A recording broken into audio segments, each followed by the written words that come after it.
Hi, this is the draft video for The Lord of the Rings and the best starts for the drafts. I'm going to talk about the best cards to take pack one, pick one, and going over the difference between them and the good cards, what makes them the best cards, especially for LTR, which seems simple at first, but it keeps getting more and more complicated as the game goes on. The list that I came up with definitely doesn't seem to line up with the list of the best draft bombs, but all this data comes from 17lands.com, so we're good. We got backed up. We're going to go over the numbers. To start out with, we're going over some of the average picks that you can get pack one, pick one. We scored these based on how often someone trophied with a list after taking a card, pack one, pick one, and the overall average is about 20 points. And I've just got on screen the numbers for some of these average ones, like Sauron the Necromancer, Book of Mazarbul. These are strong cards that go into the best deck, and then we have some bomb cards that go into some of the weaker colors like white as well, like Fathering of the White Tree and Frodo Sauron's Bane. Denethor Ruling Steward, very, very strong card, a little bit narrow, which kind of hurts a little bit and takes it down to like a middle pack one, pick one. Talking about the difference between like a really, really good start and a bad start. The One Ring is actually pretty mediocre, sitting around 16 points at the moment, and doesn't even get picked. A pretty low pack one, pick one for what I would think is a strong mythic, and I've seen people talk about the One Ring a lot. And the problem with it is that it does need help. It's not, you can't just jam it into every single deck. One Ring only really goes into decks with lots and lots of cheap creatures, cheap interaction, ways to get rid of the ring, and that's what kind of takes it down. Going into the top 10, and I'm going to say like right off the bat, like everything between 10 and the top 3, they're all pretty much the same score, and then the top 2 is a completely different level.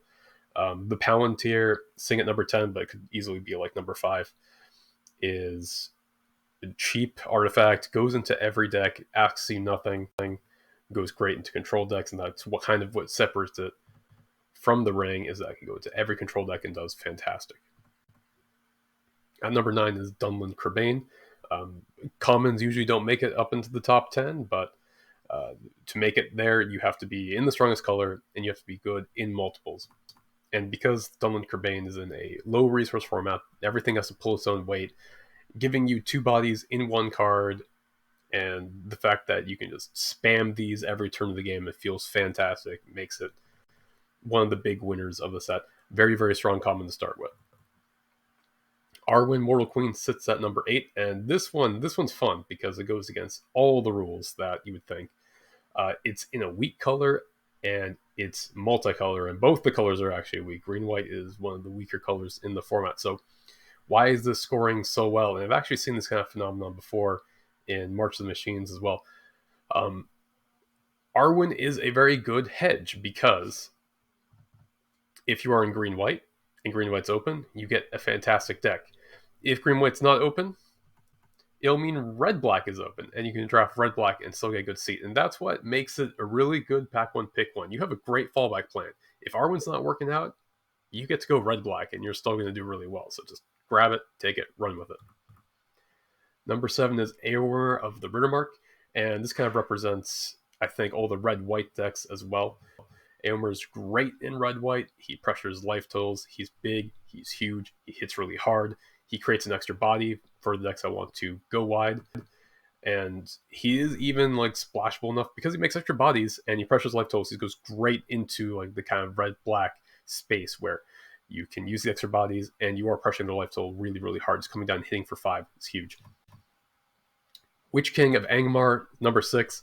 I was surprised this was number 6. I expected this to be number 1. Why is it lower than I think? Well, first of all, it's still a draft bomb. It's still fantastic. I think it might go higher. It might go lower. Who knows? I do think it has a couple weaknesses where it's weak to blue bounce. It's weak to blue isolation of Orthanc. It's weak to counter spells, and that's kind of lowering it a little bit. The other thing is that it's not going to save a bad start. It's not going to save a bad deck. It'll come down and win you some games sometimes. That's what puts it in the top 10. But if you're behind, you can't really attack with him. And the fact that you have to take a hit to kill a creature isn't nothing. You will be at a low life total a lot of the time, and you will not be able to make it. So, Witch-king of Angmar, still great. Probably not as good as you think.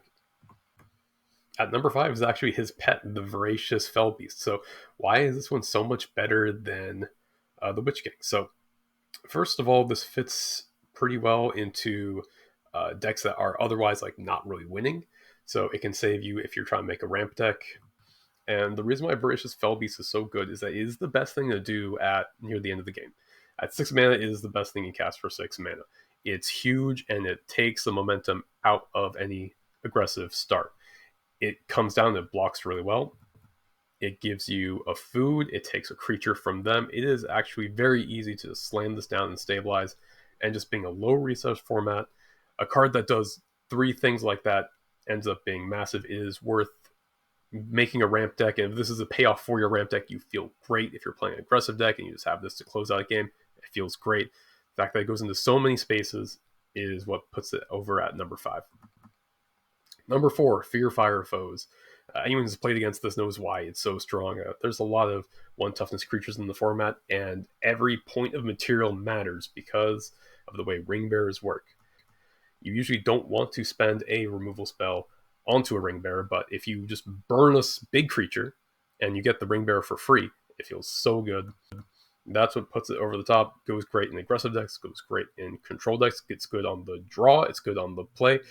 All these things are what makes it really, really good. And Gollum Patient Plotter comes in at number 3. So one of the big discoveries that we found recently was Turbo Tempt. And you're just trying to make a deck that's trying to get to level 4 of the ring super fast, and after that, every creature you put down is this amazing, evasive, death touching, deals 3 extra damage on hit, loots on attacks, amazing creature. And the fact that Gollum is a really, really good ring bearer, because as soon as he dies, he just passes on to someone else. The fact that he can upgrade your spare pieces of material, like the random 1/1s or small armies, you can just upgrade them to 3/1s that will get you another ring trigger, also makes it really, really good. So Gollum, fantastic if you care about tempting. Just also great 2-drop, good aggressive 2-drop. You have to trade with it. You can't just ignore it on the board, and fits really well into the best deck, and fits into kind of like some of these niche decks as well. We're going to take a little bit of a sidetrack before we get into the top 2. We didn't mention any blue cards yet. I'm going to talk about Gandalf Sanction, which was a way overperformer for a multicolor card. It's very, very unusual for a multicolor uncommon to score really high. It has to. This is a niche card. Like, you have to build around it. It's not something that you should take back one pick one. How is it doing so well? And the reason is that it is just so strong that it's worth it. For the best mono blue card, actually has very, very close stats to Gandalf Sanction, is Saruman's Trickery. If you're looking to make a blue start, this is actually the best place to put it.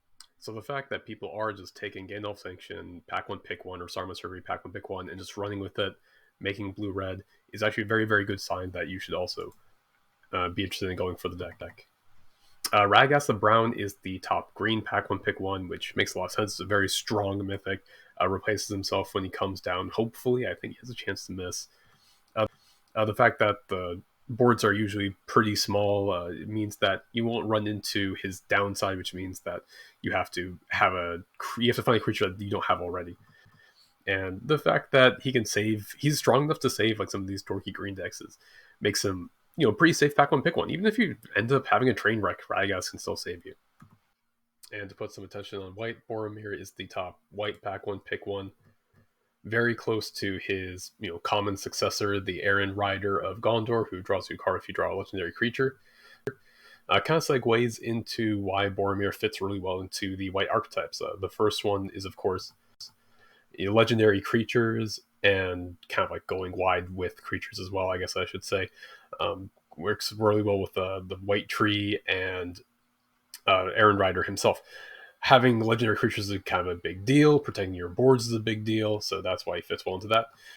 The other kind of important white archetype is, again, Turbo Tempt.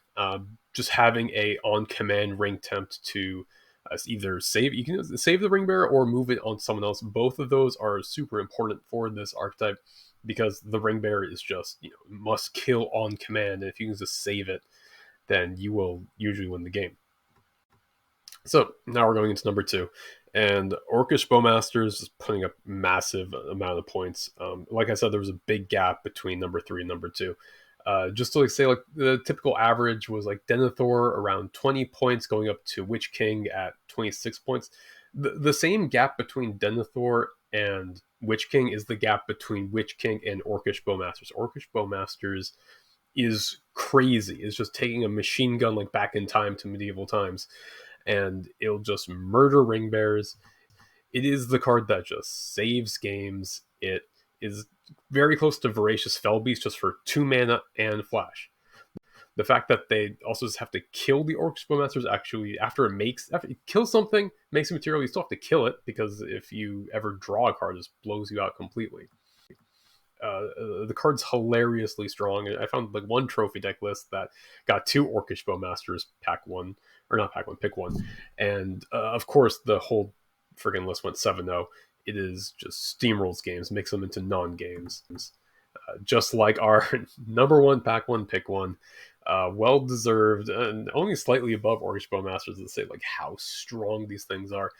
Anduril, made from the blades of Narsil, and the Flame of the West. And it just comes down, all you need is a creature to put it on. You can put it onto a spider, you can put it onto a mana dork, you can put it onto some random blue thing you have lying around. As soon as you suit up Anduril and make an attack, you're going to have buys forever. Just, on turn 5, play it, equip it, attack, and the game is effectively just over. Just like this video. So if you got to the end, thanks so much for watching. And if you aren't a Patreon on 17lines.com, I highly recommend it to you. They're what's making all the data that makes all this possible. Thanks for watching.